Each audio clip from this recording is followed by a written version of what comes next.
Time travel has always been one of my favorite themes for games or any other media, to be honest. In games, this has been a recurring subject from time to time, and even many of the popular JRPG franchises had their own take on time travel. I'm here today to talk about 6 JRPGs that deal with this theme, if they do it well or if they create too many broken paradoxes, and if you should play them nonetheless. So let's just time skip straight to the point and start the list with Dragon Quest VII – Fragments of the Forgotten Past. Released originally for PlayStation in the year 2000, with a remake for 3DS released originally in 2013 but localized to the West only in 2016. And then, finally, with a new reimagination on the works scheduled for 2026. The grandpa of JRPGs. This is not the only Dragon Quest game that features time travel. However, if I mention which other games in the series have it, it would be kind of spoilerish. That aside, Dragon Quest VII is the only Dragon Quest game where time travel is not a simple plot device, but actually the entire game and its story revolves around it. While not one of my favorite in the series as a whole, this entry features what I consider to be one of the best world buildings and narrative in the franchise. You start as a boy, the son of a fisherman, living in an island that seems to be the only inhabited place in the world. Along with his friend, Kiefer, they explore ruins that eventually takes them to other islands in the past, leaving you to discover what happened to this island and why they don't exist anymore in the present.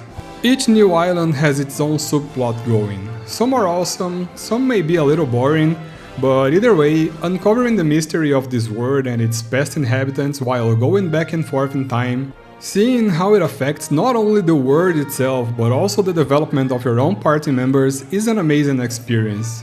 Even though I'd recommend this game only for old school veterans of turn-based JRPGs or people who's already into Dragon Quest. The reimagined version, however, is set to be released soon, and it promises to change a lot of things and probably make it more accessible to newcomers, while also featuring enough changes to convince old players to revisit this game once more. I'm actually kinda hyped to play this new version, not gonna lie. Tales of Phantasia, released originally for SNES in 1995, but re-released a number of times, including for PlayStation 1, Game Boy Advance and PSP. The first game ever in the Tales of series, now popular in the West, but back in the day almost entirely exclusive to Japan.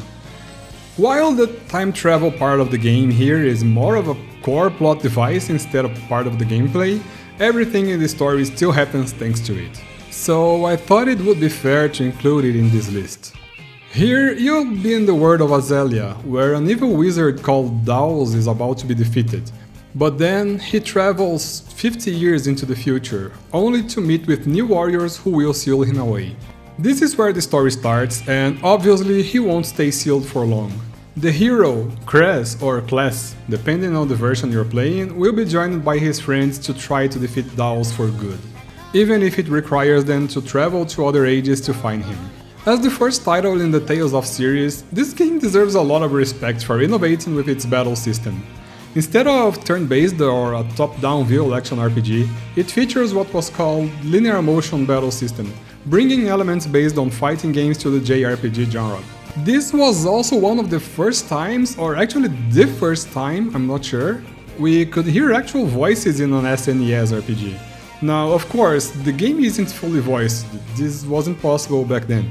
It was only a few shouts in battle and a theme song, but still, it was really groundbreaking. Great game overall, although a bit aged, but still one of my favorite in the series, even though mostly for my rose-tinted glasses, probably. Final Fantasy XIII-2, released originally for PlayStation 3 and Xbox 360 in 2011, and then for PC in 2014. I know the Final Fantasy XIII trilogy isn't really the favorite among fans, and I won't defend it, seriously, I have my own share of criticism about these games too. However, amid all of its issues, and even though the overall story is kind of all over the place and mid at best, I must admit that I actually had a lot of fun with Final Fantasy XIII-2 and Lightning Returns. I'm focusing on 13.2 for this video since its main subject is time travel. In this follow-up story, you will control Sarah, Lightning's sister, and her friend Noel through multiple time travels trying to find Lightning, who disappeared. In my opinion, this game takes a huge step forward in comparison to the original Final Fantasy XIII. It takes a hit on the story, and the fact that you only have 2 fixed part members and have to collect monsters to complete your party is kind of a bummer, yes. But the combat is vastly improved, level design is way better than its predecessor, and exploring the world is actually fun this time, instead of simply following long corridors. Time travel is a core point of the gameplay here, having you visit different locations through multiple different ages, sometimes visiting the same location in the past, present and future, adding a lot to the experience of traveling through time and seeing how this place is changed throughout the years or even with your actions in different timelines. I know you all may have a preconceived opinion about this game, but if you can look past its flaws, I swear to you there's a lot of fun to be had here, especially if you're a fan of time traveling in games. Radiant Historia, released originally for Nintendo DS in 2010 with an enhanced port for Nintendo 3DS released in 2017. Now this is the GOAT. If there's a single game that nails every single point about time travel in the past 2 decades, it's Radiant Historia. Not only this is a great game about time travel, this is also a great game overall. Fun battle system, beautiful 2D sprites, incredible soundtrack composed by Yoko Shimomura, the same genius behind the OSTs for Kingdom Hearts and Legend of Mana, which is one of my personal favorites. Everything about this game is simply great. It features a serious and mature story about a soldier named Stock, who receives a strange book capable of time traveling while registering the effects of said travels in multiple alternative storylines.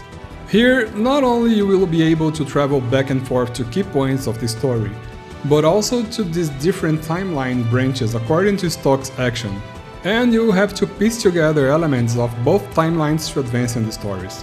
Different timelines may feature different party members.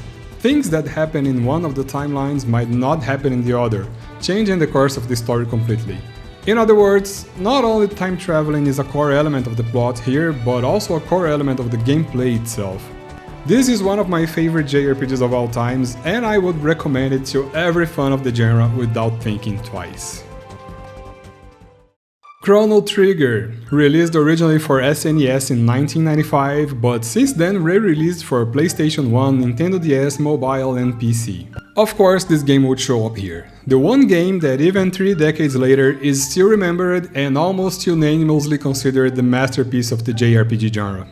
Created by what can be considered a dream team of the genre back then, which means a collaboration between Yuichi Horii, creator of the Dragon Quest series, Hironobu Sakaguchi, creator of Final Fantasy, and Akira Toriyama, creator of Dragon Ball, among other big names of the industry, Chrono Trigger is mandatory for both time travel fans and JRPG fans.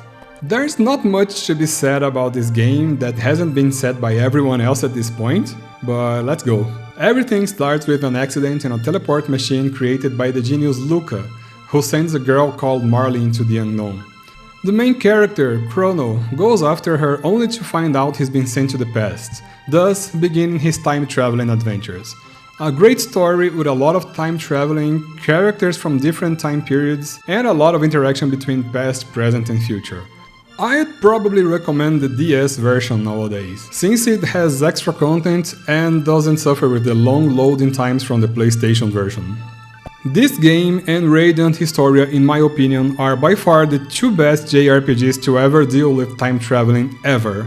If you have to pick only one game from this list to play, please make it one of these 2. Honorable mention, the Bravely Default series. I won't get into many details here since it can get into spoiler territory, but one can say that every Bravely Default deals with time travel to some extent. It may not be in the same sense of all games that I've mentioned here, but it does it in a very creative way that should not be overlooked. If you want to know more about Bravely Default, I've made a video about the entire series, check it out later. So, have you already played these games? Do you know any other JRPGs about time travel to recommend? Please tell us all in the comments, I'd love to get to know some new titles like these too.